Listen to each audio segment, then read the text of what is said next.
자, 이어서 2장의 정전계로 함께 들어가 봅니다. 정전계는 정지되어 있는 전기의 세계를 의미합니다. 정지되어 있는 전기의 세계. 자, 하나씩 한번 살펴보는데요. 먼저 우리 정전기 한번 살펴보면 여러분들 이런 유리막대를 천으로 이렇게 문질러 주게 되면 여기에서 전기적인 현상이 발생하죠. 그래서 뭐 종이를 붙이거나 하면 이렇게 달라붙고 하는 일들이 만들어졌었죠. 그래서 이렇게 플러스, 마이너스 이렇게 서로 극성이 이렇게 다른 것들이 서로 잡아당기는 효과 여러분들 보신 적 있죠. 자, 이런 것들에서 전기적으로 흡인력 또는 반발력이 발생한다 이렇게 얘기하는데, 흡인력은 빨아들이거나 잡아당기는 힘을 통틀어서 우리가 흡인력 이렇게 얘기하고요. 반발력은 그렇죠, 서로 밀어내는 힘을 반발력 이렇게 얘기하죠.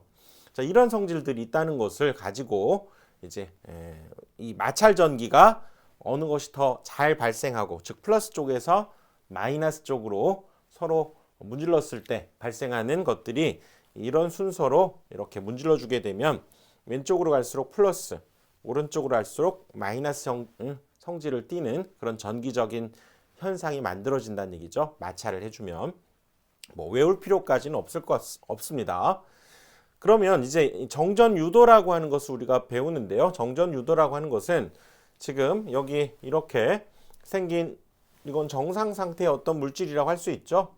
마이너스 플러스가 동일한 개수로 이렇게 분포되어 있는 건데, 얘는 지금 마이너스 전하가 있죠. 음전하가 더 많죠. 즉 마이너스로 얘는 대전되어 있는 상태인데, 얘를 이렇게 슉 가까이 가져가 보면 이 플러스 쪽은 마이너스를 향해서 움직이게 되고, 또 얘는 얘와 멀어지게 되는 이런 현상이 있게 되는 거죠. 이런 현상을 우리가 정전 유도다, 정전 유도다 이렇게 얘기합니다. 그래서 이쪽에서 플러스가 다 몰리게 되는 현상이 만들어지게 된다는 거죠. 그래서 이렇게 전하를 띠게 된 얘는 플러스 극성을 갖고 있는 양의 전하를 띠고 있는 어떤 물질이 있고, 이쪽은 마이너스 전하를 띠고 있는 어떤 물질이 있다고 했을 때 이 둘은 서로 잡아당긴다는 얘기죠. 극성이 이렇게 다르면 서로 잡아당기는 거 알고 계셨죠? 그래서 이렇게 잡아당기는 힘을 아까 말씀드린 대로 빨아들이거나 잡아당기는 힘을 의미하는 흡인력이 작용한다 이렇게 얘기합니다. 또 이렇게 서로 같은 전하를 띠게 된다면 서로 멀어지려고 하는 거죠. 이게 자연의 이치입니다. 그래서 전하도 지금 이런 일이 발생한다는 얘기죠. 서로 멀어지려고 하는 반발력이 발생하게 된다는 거죠. 마찬가지죠. 마이너스 전하를 띠고 있는 물질 역시 서로 밀어내는 반발력이 만들어지게 되는 거죠. 그렇다면 이렇게 어떤 전기를 띠고 있는 물질 사이에서 끌어당기거나 이렇게 잡아당기는 그런 힘을 한번 우리가 계산해 볼 수 없을까 해서 알아낸 사람이 바로 쿨롱이라는 사람이고요. 그 사람이 발견한 법칙을 우리가 쿨롱의 법칙이다 이렇게 얘기합니다. 그래서 어떤 것이 Q1의 전하를 띠게 되고 이쪽에서 Q2라고 하는 전하를 띠게 되었을 때 둘이 서로 이 경우는 잡아당기겠죠. 그때 잡아당기는 힘을 구해보니까 거리가 일단은 중요하다는 거죠. 둘 사이에 떨어진 거리를 R이라고 하고, 얘가 갖고 있는 전하량 Q1, 얘가 갖고 있는 전하량을 Q2 이렇게 얘기하면 그 둘 사이에 작용하는 힘의 세기가 바로 힘, 그럼 우리 F, force 이렇게 얘기하죠. 그래서 힘의 세기가 K, 어떤 상수고요. R제곱분의 둘 사이의 거리를 R로 정의했으니까 거리의 제곱이 분모로 오고 Q1, Q2 이 둘의 전하량의 곱이 분자에 오고 있음을 알 수 있습니다. 이걸 우리가 쿨롱의 힘이다. 이 사람의 이름을 따서 쿨롱의 힘이다. 이렇게 이름을 붙였고요. 또 여기 R제곱분의 Q1, Q2 대신에 그럼 K가 어떤 값이냐 하면 여기 4파이 엡실론 제로라고 읽고요. 파이는 우리가 알고 있는 그 무리수 있죠. 3.142로 이렇게 나가는 그 무리수를 의미하고, 엡실론 제로는 뒤에 한번 자세히 다루지만 이건 전기를 이끌어내는 그런 비율을 의미합니다. 유전율이라고 하는데, 제로가 붙은 것은 이 유전율이 진공 중에서 또는 공기 중에서를 의미하는 그런 값입니다. 엡실론 제로 이것은 공기 중에서의 유전율을 뜻해요. 그래서 여기 K에 해당되는 값이 사실상 이 값에 해당되죠. 이걸 쿨롱 상수라고 하는데 바로 요거였죠. 4파이 에플실론 제로분의 1 외우셔야 됩니다. 4파이 에플실론 제로분의 1 반복을 통해서 외우셔야 되고요. 이거는 쿨롱 상수, 정해진 어떤 숫자를 의미합니다. 얘는 3.142로 나가는 그 무리수 있잖아요. 원주율, 파이를 의미하는 거고 얘는 공기 중에서의 유전율 이렇게 됩니다. 그래서 이것을 계산해 보면 이 공기 중의 유전율이 뒤에 한 번 더 나오는데요. 얘는 8.85에 10의 마이너스 12제곱에 해당되는 값입니다. 그래서 그걸 집어넣어서 계산해 보면 이 쿨롱 상수에 해당되는 K가 9 곱하기 10의 9제곱 외우셔야 됩니다. 9 곱하기 10의 9제곱. 그래서 자 이걸 외우는 방법은 자 쿨롱 상수, 쿨롱이라는 사람이 브라보콘, 월드콘, 구구콘 중에서 뭘 좋아하냐면 쿨롱은 구구콘을 좋아합니다. 구구콘, 구구콘, 여기가 구구콘 이렇게 외워주시면 안 잊어버려요. 쿨롱은 구구콘을 좋아해 이렇게 꼭 기억을 해두셔야 됩니다. 그리고 그 쿨롱 상수에 해당되는 것이 바로 4파 엡실론 제로분의 1이라는 거. 4파 엡실론 제로분의 1이 쿨롱 상수고 그 값은 구구콘을 좋아해 이렇게 외워주시면 이렇게 Q1, Q2를 갖고 있는 두 개의 전하가 서로 작용하는 힘의 크기는 K의 R제곱분의 Q1, Q2 K는 쿨롱 상수, 구구콘을 좋아해 4파 엡실론 제로분의 1 이렇게 여러분들 외우셔야 됩니다.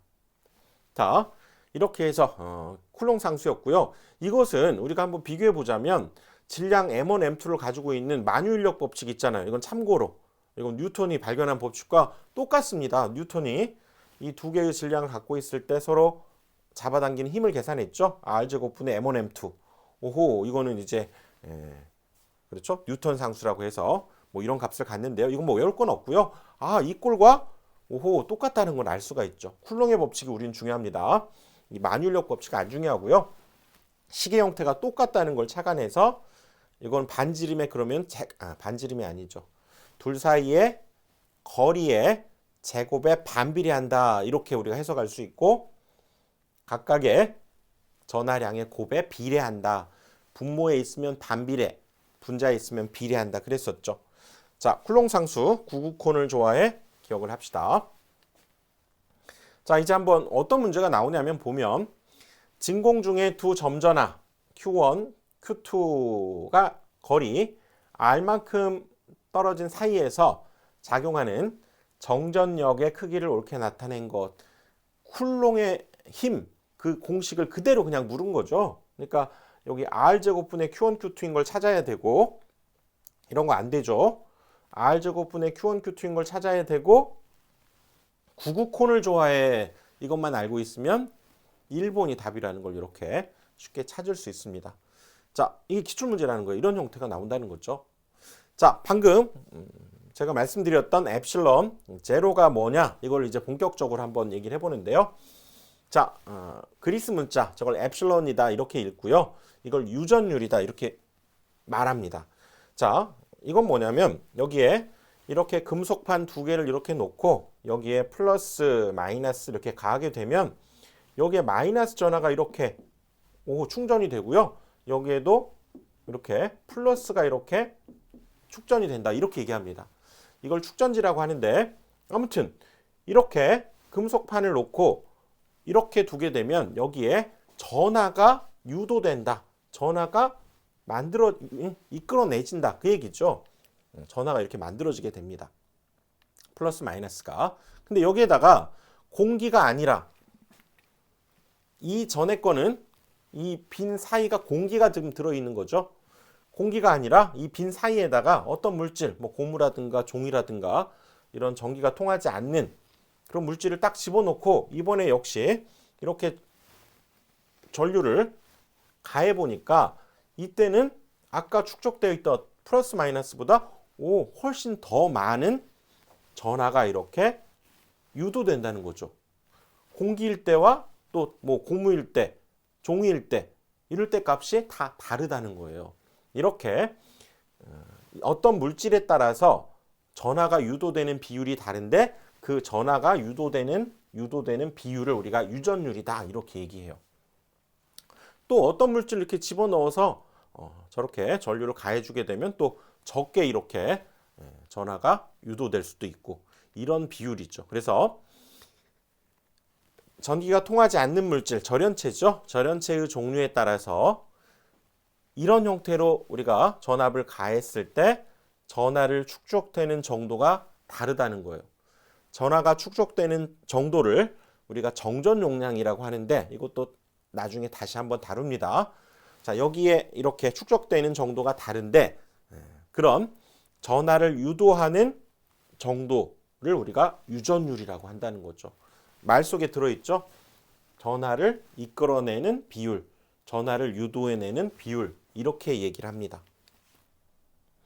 그래서 저런 것이 유전율의 의미구나. 그런데 여기에서 이제 유전율이라고 하는 이 값은 복잡해 보이지만 또 이렇게도 표현합니다. 근데 우리가 앞에서 여기 엡실론 제로는 한번 설명했었죠. 엡실론 제로는 진공이나 공기 중에서의 유전율이라고 그랬죠.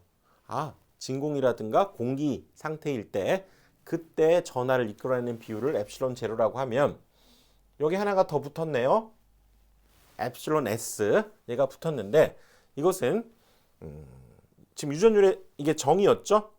축적되는 정도가 다른데 그 전하를 유도하는 상수 정도를 유전율이라고 한다고 그랬고 방금 말씀드렸던 진공, 공기에서의 유전율을 엡실론 제로라고 하고 885에 10의 마이너스 12제곱 페로퍼미터 이렇게 읽습니다.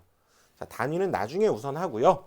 우선 유전율 자체가 뭘 의미하는지를 이해하시는 게 중요합니다. 뭐라고요?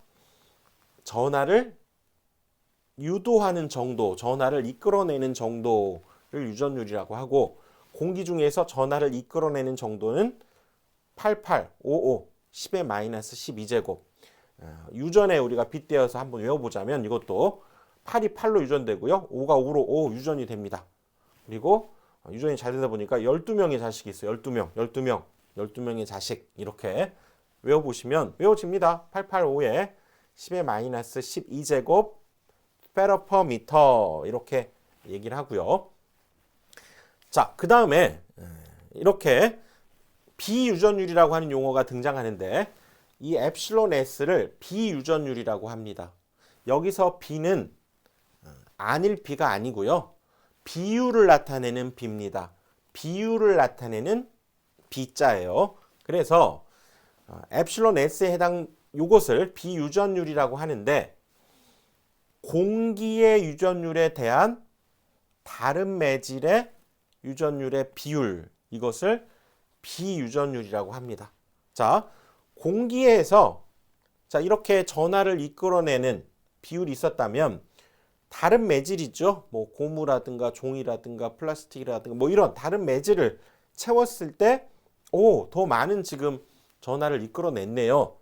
즉 공기의 유전율에 대한 얘가 이 다른 매질이라고 할 수 있죠. 이 다른 매질의 유전율의 비율을 나타내서 비유전율입니다.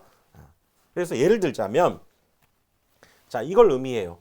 자, 엡실론 S의 개념을 잘 이해를 하셔야 됩니다. 처음에 엡실론 S의 개념, 엡실론 S가 비유전율인데 자, 엡실론 제로가 공기 중에서의 유전율이라고 그랬죠. 공기 중에서 또는 진공에서 유전율인데 그렇다면 공기나 진공의 비유전율은 얼마일까요?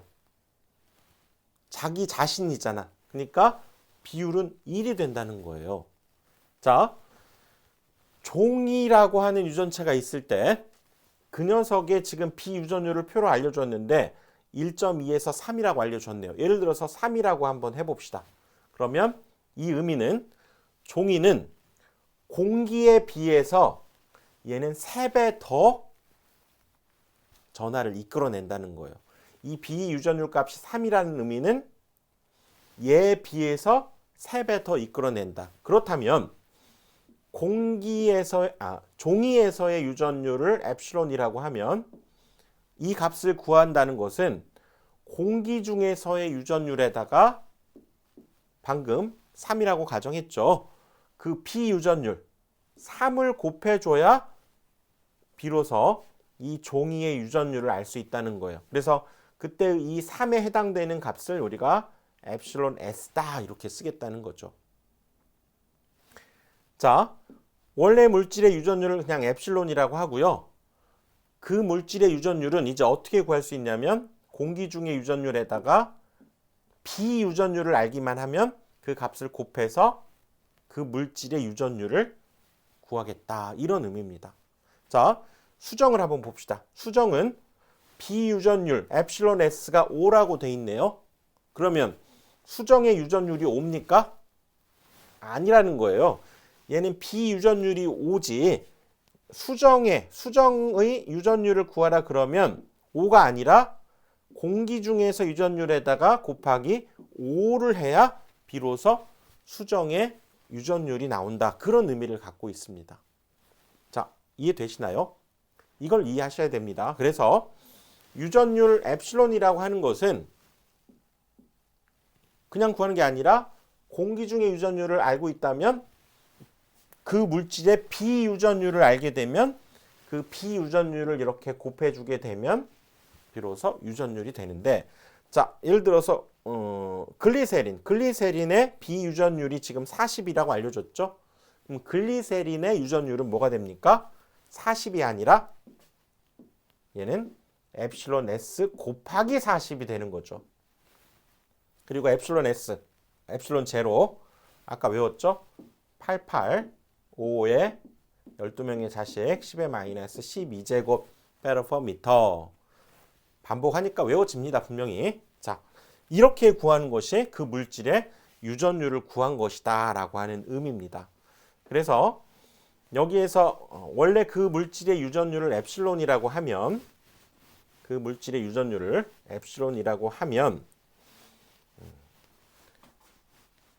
공기 중에서 유전율인 엡실론 제로에다가 그 물질의 비유전율, 비율을 나타내는 유전율을 곱해야만 그 물질의 유전율이 된다는 거. 이것을 확실하게 알아두셔야 됩니다. 자, 이해되시죠? 그래서 엡실론 제로, 엡실론 S로 유전율을 나타낼 수가 있습니다. 자, 이제 유전체 내에서의 힘의 색이 이렇게 나왔는데 우리 아까 잠깐 이 표를 다시 보시면 이 표를 외울 필요 없습니다. 그걸 이렇게 정리되어 있다는 거고 이거 외울 필요는 없습니다.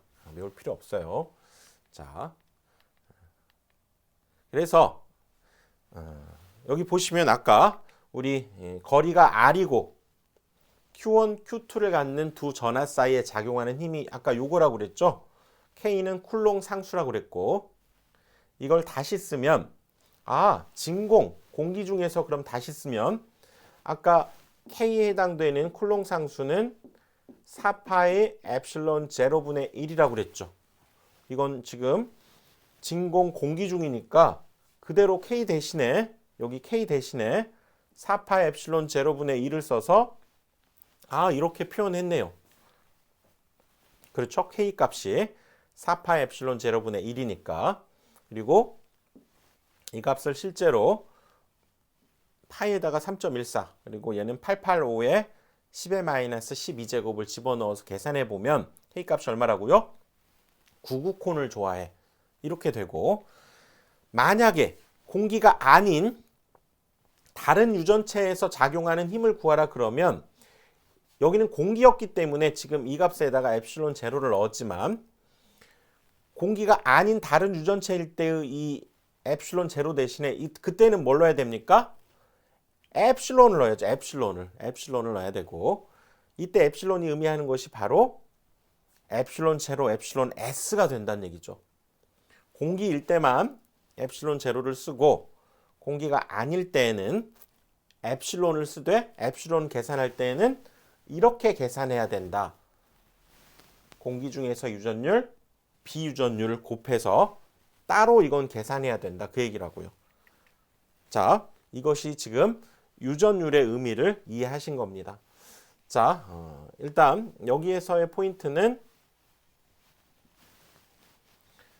자, 쿨롱의 힘을 우리가 지금 다뤄봤습니다. 쿨롱의 힘에서 여기에 등장하는 여기 유전율에 해당되는 엡실론, 그리고 여기 엡실론 제로, 엡실론에 대한 의미까지 이해를 하시면 공기 중에서는 이렇게 계산하게 되고요. 공기 외에서는 이렇게 되는데 시험에서는 거의 공기 중 이 문제가 나오니까 특별히 염려하지 않으셔도 됩니다. 자, 이렇게 해서 이번 강의는 여기까지 하고요. 다음 강의에서 또 이어가겠습니다.